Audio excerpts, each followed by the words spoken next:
France Info. Le micro européen sur France Info, aujourd'hui avec Juan José Durado, journaliste correspondant à Paris pour la presse espagnole. Hola Juan José. Buenos días, José Manuel. Juan José, concernant les partis politiques en Espagne, on a longtemps cru aux partis politiques qui montaient issus de la bourgeoisie catalane, Ciudadanos.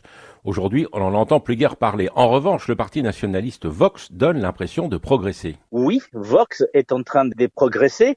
Il faut expliquer déjà que Vox, c'est un parti d'extrême droite et qu'il était pratiquement inconnu parce qu'il n'avait aucun élu, que ce soit dans des mairies, dans des gouvernements régionaux ou autres. Et depuis 2015, il progresse,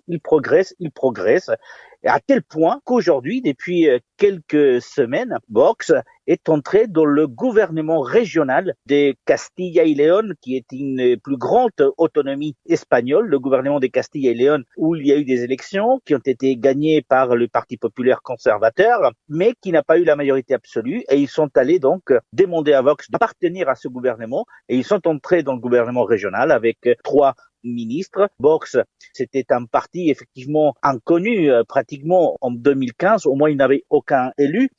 En Castilla et Léon, dans cette région, aujourd'hui, c'est la 3e force politique. C'est un parti qui réussit à faire 9% des voix.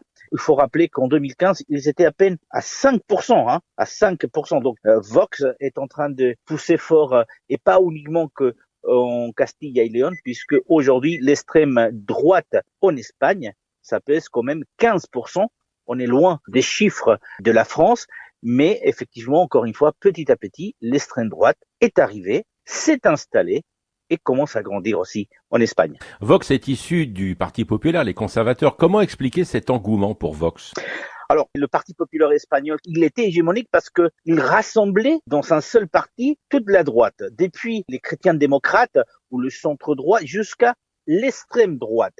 Et c'est vrai que la date importante, c'est 2015. À partir de 2015, il y a une partie de la droite populaire qui quitte le parti conservateur et qui va créer Vox. Et pourquoi ? Mais tout simplement parce qu'à ce moment-là, on a déjà les tentations indépendantistes de la Catalogne. On avait eu avant le Pays Basque avec le terrorisme de l'ETA, mais c'est la Catalogne qui va cimenter la création et l'hégémonie des Vox. C'est essentiellement la question catalane et la question de l'autonomie. On se rend pas compte, mais Vox a grandi partout. Aujourd'hui, Vox est l'un des principaux partis en Andalousie, avec 11% des voix. C'est la 4e force politique. Mais depuis, on ne parle plus pratiquement des indépendantistes. Ils ne sont plus au haut de la vague. Aujourd'hui, Vox a récupéré une thématique que vous connaissez bien en France, le pouvoir d'achat, la lutte contre les inégalités qui sont, selon eux, accentuées par le gouvernement socialiste espagnol qui est en coalition avec les radicaux des gauches des Podemos. En fait, Vox, après les indépendantistes, sont allés chercher des thématiques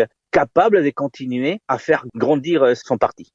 Alors question, est-ce un parti avec lequel il va falloir compter pour gouverner l'Espagne, Juan José ? C'est une éventualité réelle. Pourquoi ? Déjà parce qu'il vient d'entrer pour la première fois dans un gouvernement régional, parce que l'Espagne a un système électoral à un seul tour et pas nominatif, mais un seul tour avec des partis politiques et des listes électorales et la proportionnelle. Donc, il est pratiquement sûr que pour constituer des majorités à droite, il va falloir compter avec Vox. Et pourquoi il va falloir compter avec eux ? Mais tout simplement, c'est que Ciudadanos, qui était le parti des centres droits, a pratiquement disparu. Donc, il n'y a plus de forces centrales qui puissent effectivement aller vers la social-démocratie ou aller vers les chrétiens démocrates. Et donc, Vox devient petit à petit un parti essentiel dans l'Espagne des années à venir. On va voir, il y a des élections en Espagne dans un peu moins d'un an, donc on verra quelle est la force de Vox, mais c'est certain que le Parti populaire, aujourd'hui au moins, a besoin de Vox, ou pour gouverner avec eux dans un gouvernement régional, ou pour avoir leur voix et appuyer leur politique dans les différents gouvernements régionaux, que ça soit à Madrid, que ça soit du côté de l'Andalousie, ou dans d'autres régions où ils sont bien installés. Merci à vous, Juan José Durado. Muchas gracias. Hasta pronto. Muchas gracias, José Manuel. À très bientôt.